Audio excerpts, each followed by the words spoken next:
I heard it before I understood it. It wasn't the obvious sound of someone sobbing, no dramatic wails, no words. It was smaller than that, the kind of sound you make when you're trying not to make a sound at all, like a breath that catches on something sharp inside your chest. I was halfway through loading the dishwasher, standing barefoot on the cool tile, when it floated down the hallway from our bathroom. The shower running, the vent fan humming, and underneath it, Rick, my husband, who never cried. Not because he didn't feel things. Rick felt everything. He just swallowed it. He was the type who would rub his eyes hard at sad movies and call it allergies. The type who would go quiet during arguments, not because he didn't care, but because he was terrified of saying the wrong thing and making it worse. The type who said, "I'm fine," with such consistent conviction that you almost started believing it. Almost. Lately, though, fine had started looking like distance. He'd been coming home and kissing me on the cheek like a habit instead of a hunger. He'd been drifting to the edge of the couch, phone in hand, scrolling like the internet could give him an exit ramp from his own mind. He'd been laughing at the right moments and still somehow not being there, like he was in the room but not inside himself. I told myself it was stress, work, money, the news, the weird slow grind of adulthood that turns weeks into beige. But then the shower. I stood still, one wet plate in my hands, listening. Water, fan, and that broken little sound again. Caught and swallowed and caught again. My first instinct was to back away, to give him privacy, to pretend I didn't hear. Because that's what we do when someone we love is suffering in a way we can't fix.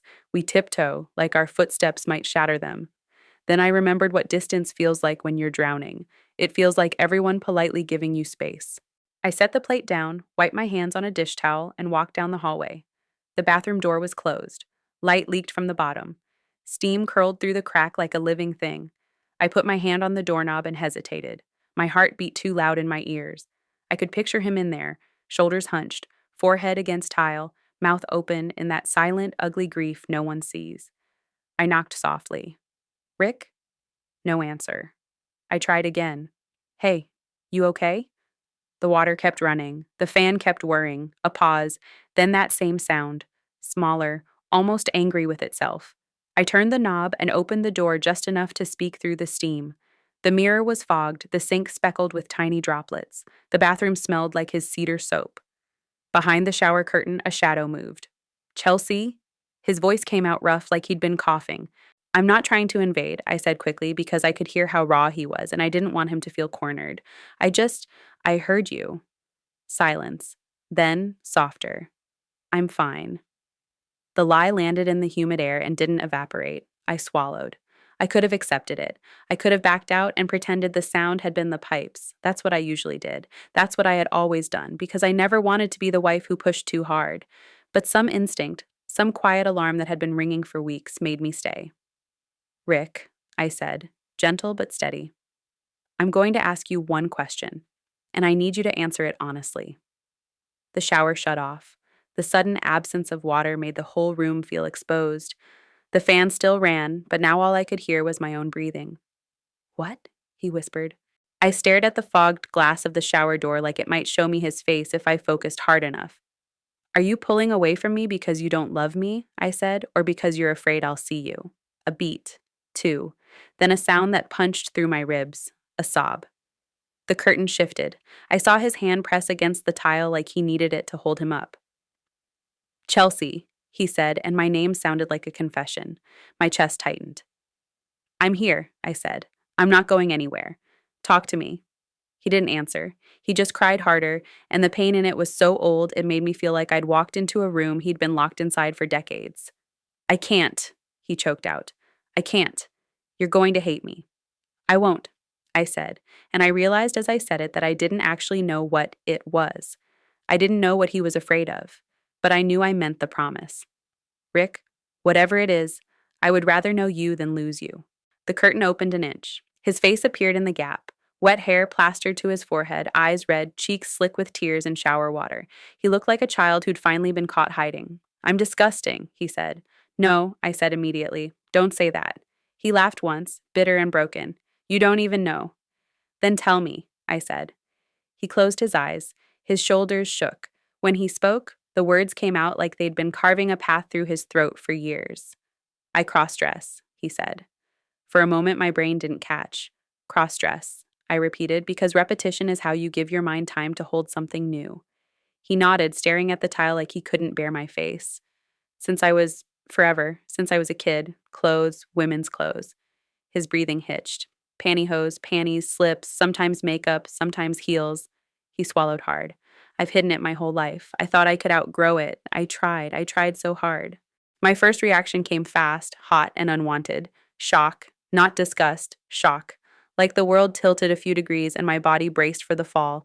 I felt the reflex in my face, the tiny widening of my eyes, the way my mouth wanted to part, and in the same instant I saw Rick's expression tighten.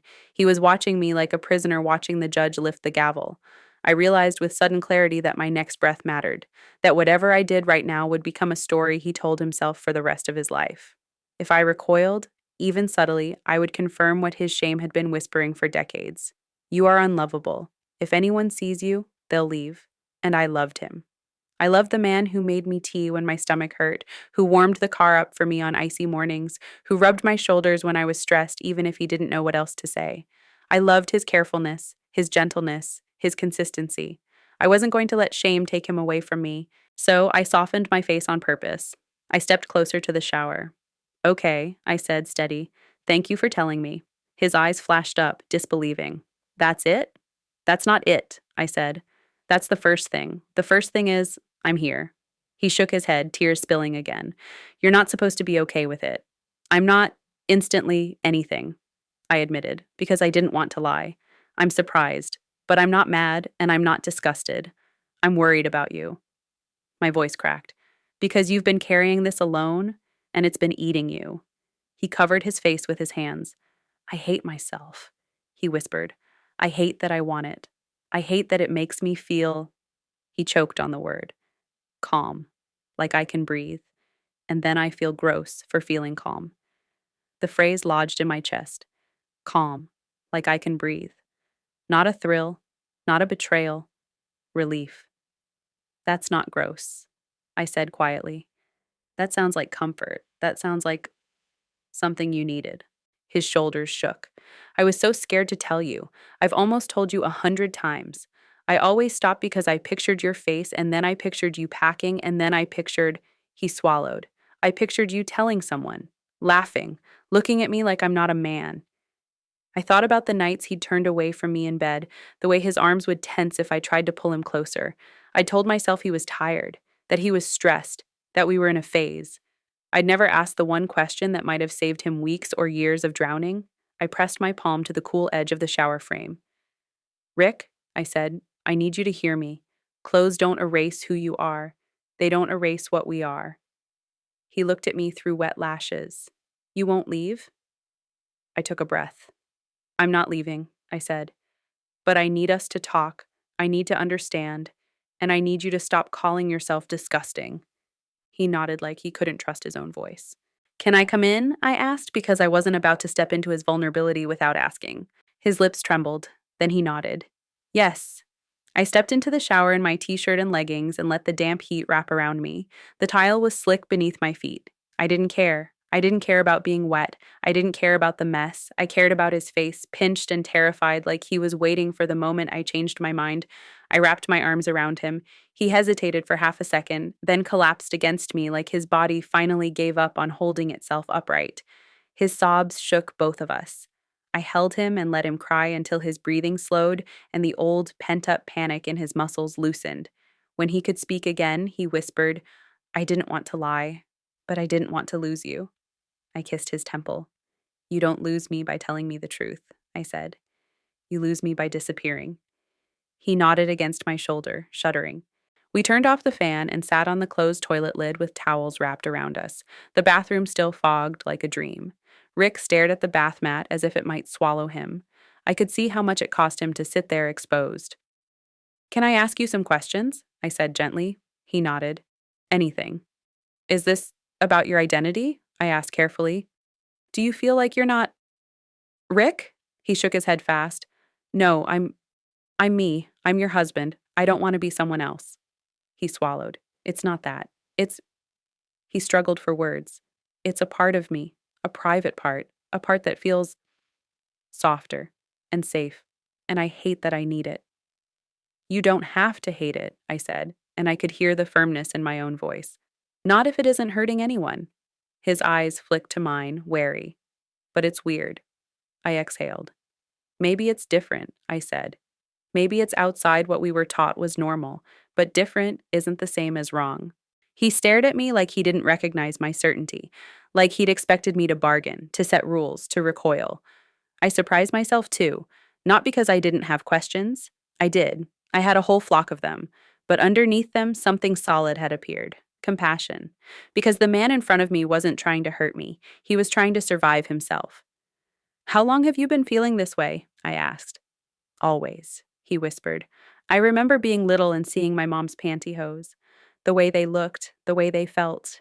He swallowed hard, ashamed of the memory. I didn't even know what it meant. I just knew it made my brain quiet. Quiet, calm, breathe. It hit me like a puzzle piece clicking into place. His distance wasn't a lack of love. It was self-hatred and fear of being seen. I reached for his hand. Have you ever dressed here? I asked softly. He shook his head. Never. I didn't want it in the house. I didn't want to contaminate you with it. The word contaminate made my stomach twist. Rick, I said gently, you are not a contaminant. He blinked hard, eyes wet again. I want to help, I said. I don't know exactly how yet, but I want to help you stop feeling like you have to disappear. He stared at me, breathing unsteady. How? And that's where my mind did what it always does when I'm overwhelmed. It reached for something practical, something concrete, something I could do with my hands. Okay, I said. This might sound random. His lips twitched faintly. Try me. What if we start small, I said, and we make it normal? Not a secret, not a shame spiral, just something we can talk about. He looked terrified again. I don't know if I can. You can, I said, softer. Not all at once, but you can, and I can help. He took a shaky breath. How? I hesitated for half a second, then decided to trust my instinct. Will you help me shop for some things on Amazon? I asked. He blinked. What? I nodded, feeling almost absurdly earnest. Like right now, we could look together, you could show me what you like. Pantyhose, panties, a slip, whatever feels comfortable. I lifted my eyebrows, trying to make it light without making it a joke. We don't have to buy anything tonight if it's too much, but we can look. Rick stared at me as if I'd offered him oxygen. You do that? He whispered. Yes, I said, and I meant it so fully I surprised myself again. Because I want you here with me, fully, not half in the room and half in shame. His throat bobbed as he swallowed. I'm scared. I know, I said. We'll be scared together. We sat on the couch wrapped in blankets while the night settled around the windows. The TV was off. The living room lamp cast a warm circle of light. Rick held his phone like it might bite him. I scooted closer until our shoulders touched. Okay, I said, gentle. Show me. He opened the app, hands trembling. For a moment, he just stared at the search bar. I could see the internal battle on his face, years of secrecy against the simple act of typing a word. Then he typed pantyhose. The screen filled with glossy product photos, legs, sheen, packaging in soft colors. Rick's breath caught like he'd been punched. Do you want to look at different kinds? I asked, keeping my voice calm like we were shopping for dish soap. Sheer? Opaque? Does the texture matter? He swallowed. Sheer, he whispered. And soft, not itchy. Okay, I said. We can filter. We did it together, slowly. He pointed out what he liked, the sheen, the waistband, the way certain fabrics looked smoother. I learned new words: denier, control top, reinforced toe. He watched my face constantly, scanning for disgust. And every time I caught him watching, I squeezed his hand and kept going. Then panties. He hesitated longer, like that word carried more shame. Only if you want, I reminded him. He nodded. I want. I just hate that I want. I leaned closer, my voice low and serious. Rick, wanting comfort doesn't make you bad, I said. Wanting softness doesn't make you less. His eyes filled. He blinked hard. Okay. We picked a few simple pairs, nothing cartoonish, nothing extreme, just fabrics he described as smooth and light, then a silk slip. He stared at the photos like he couldn't believe he was allowed to look. I like that, he said quietly. It feels elegant. Elegant. That word again, like a key. Not a joke, not a costume. A kind of private dignity. Then we'll get that, I said. We added shapewear because he admitted he liked the gentle pressure, the way it made him feel held.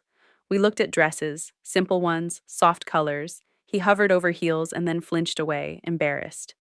I don't have to, he murmured. You don't have to do anything, I said. But if you want to try, we can start with something modest. Something you can walk in without fear. He stared at the screen, then nodded slowly. Okay. By the time we checked out, the cart felt like a promise. Not of transformation, but of honesty. A small rebellion against shame. When the order confirmation popped up, Rick let out a shaky breath and laughed, one small, disbelieving sound. We just did that, he said. We did, I agreed, and my chest felt full in a way I couldn't name yet. Together.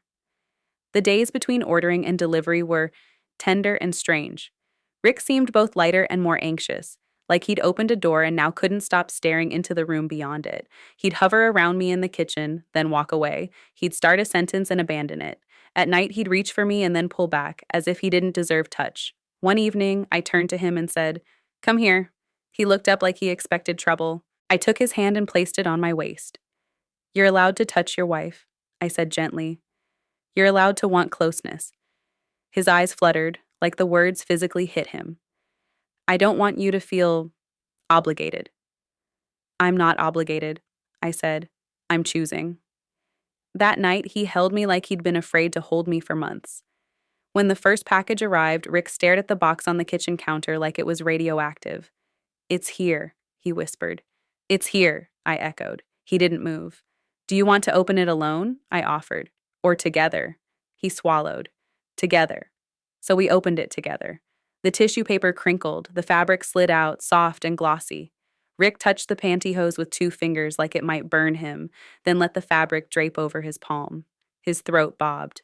"You can try whenever you want," I said. "No pressure." He nodded, eyes wet. "Okay." That night, he went into the bedroom with the pantyhose and slip while I stayed in the living room, giving him space. I told myself I was being considerate, but the truth was I was afraid too. Afraid of my own reaction, afraid of what it would mean to see him differently. After a while, I heard the bedroom door open. "Chelsea?" he called, voice small. I stood, my heart hammered. "Yeah? Can you come here?" I walked into the bedroom and stopped in the doorway.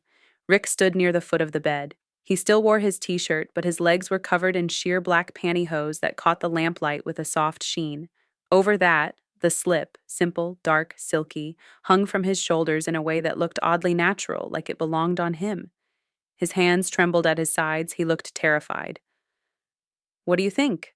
he asked, voice shaking. My mind produced a flash of old conditioning. Men don't, husbands don't. This isn't what marriage looks like an old tape trying to play. And then I looked at his face.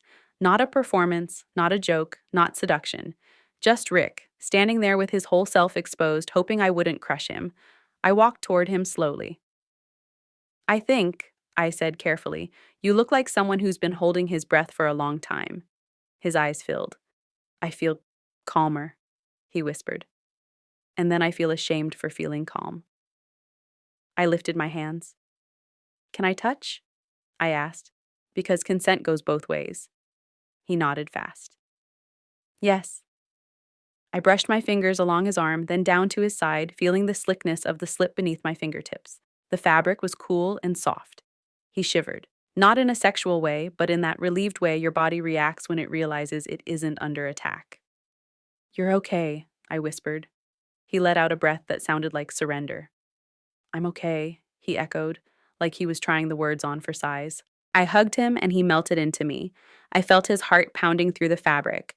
I felt the way his shoulders unknotted inch by inch. After that, the honesty started doing what honesty does when it's held gently. It built something new. We talked more, not just about the clothes, but about the shame, about childhood, about the way he'd learned to split himself into acceptable and unacceptable parts, about how exhausting it was to police his own thoughts, his own hands, his own curiosity in stores, about how he'd sometimes pulled away from me because he felt like a fraud in my bed. "I thought if you really saw me," he admitted one night, "you'd realize you married the wrong person." I sat close, our knees touching. I didn't marry a concept, I said. I married you. There were awkward moments. Of course there were. The first time he tried heels, he wobbled like a baby deer gripping the dresser. I laughed reflexively and then immediately worried I'd hurt him. But he laughed too, real laughter, and the room felt lighter because we weren't treating it like a crime scene. The first time I saw him in a dress, my brain took a second to catch up. It wasn't disgust, it was disorientation. My husband, in a simple navy dress, looking at me like the world might end. I told him the truth. Give me a second. Then I breathed and stepped closer. Okay, okay, I'm here. Each time I chose curiosity over reflex, it got easier. Not because I stopped being surprised, but because surprise stopped being dangerous. And slowly, quietly, the intimacy returned. Not just physical intimacy, but the kind that makes you feel like you live in the same emotional room as your partner. He started reaching for my hand again in public. He started looking me in the eyes when we talked instead of staring past me. He started kissing me with presence instead of obligation. And then something happened that I didn't expect. I started to love seeing him dressed. It wasn't immediate, and it wasn't about novelty. It was about what it represented. When Rick dressed, he wasn't disappearing. He wasn't carrying a secret alone. He wasn't punishing himself for needing softness. He was letting himself exist. He was letting me in. One evening, I came home and found him in the bedroom, standing in front of the mirror. He wore pantyhose that gleamed faintly, shapewear beneath a simple dress, his hair still damp from the shower. He hadn't done much makeup, just a little concealer maybe. The look on his face wasn't playful. It was peaceful. He turned when he heard me and froze. Hi, I said softly. His eyes widened. I didn't know you were home yet. I'm early, I said. I leaned on the door frame, taking him in without rushing. You look comfortable. He swallowed. Is that okay to say? It's the best thing you could look, I said honestly. His eyes shone. Sometimes I think I don't deserve this, he whispered. I crossed the room and took his hands. You do, I said, steady. You deserve to be loved without performing the version of yourself you think I want. His mouth trembled. I'm scared it'll change how you see me. It has, I admitted. He flinched, and I squeezed his hands quickly. It changed how I see your bravery, I said. It changed how I see your pain. It changed how much I understand you. He breathed out slowly, like he'd been holding that fear in his ribs for months. We sat on the bed, and he told me about the years of hiding, the ways he'd tried to fix himself, the bargains he'd made with his own mind. I listened and felt grief for all the lonely nights he'd spent thinking he was broken. Then I said the truest thing I could say, I'm sorry you carried that alone. He leaned his head onto my shoulder, and for once he didn't apologize for existing. Our Amazon orders became a kind of ongoing language.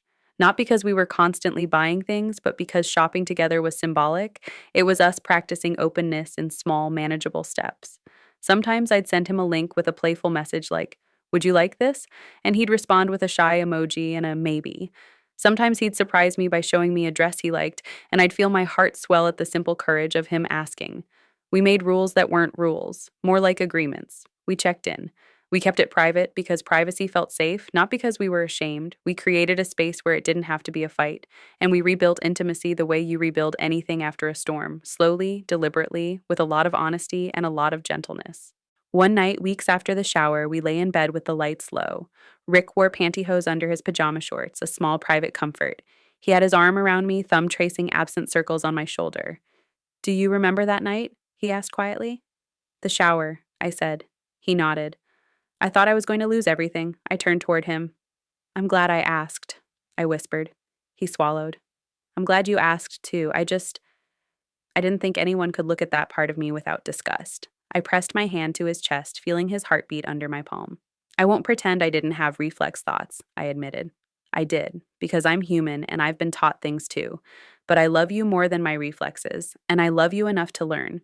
His eyes were wet in the dim light. You saved me, he whispered. I shook my head gently. You saved you by telling the truth, I said. I just stayed. He pulled me closer, forehead resting against mine. I feel like I can breathe, he said, voice thick, and I realized something that made my throat tighten. For a while, I'd been grieving the distance between us like it was the end of our marriage. I'd been scared our love was fading, but it wasn't fading. It was suffocating under secrecy. Now it had air. Now it had honesty. Now it had us, real, imperfect, learning. And somewhere along the way, my feelings had shifted from I can handle this to I cherish this, from tolerance to tenderness, from I'm trying to I love watching you feel safe. Because my husband in pantyhose and silky panties was still my husband, still the man who made tea for me, still the man who held me through my own hard days, still my partner. If anything, he was more himself, more present, more alive, and the intimacy we rebuilt wasn't fragile. It was rooted. It had survived truth. Sometimes I think back to that first sound I heard through the bathroom door, the tiny broken breath he tried to swallow. I'm grateful I didn't swallow my own fear in response. I'm grateful I asked the one question I'd avoided, the one question that cut through the distance and landed right on the bruise. Are you afraid I'll see you? Because the moment I asked, the moment he answered, we stopped living beside each other and started living with each other again. Not in some perfect movie script way, in the real way, in the way where you mess up and you apologize, where you feel awkward and you keep showing up anyway, where you replace shame with language and distance with touch and fear with the steady daily proof of love. And now, when I catch a glimpse of Rick in the mirror, dressed in a simple slip, calm in his own skin, my first feeling isn't confusion. It's a warmth that spreads through my chest like a quiet yes. Yes, you're here. Yes, I see you. Yes, we're okay. We're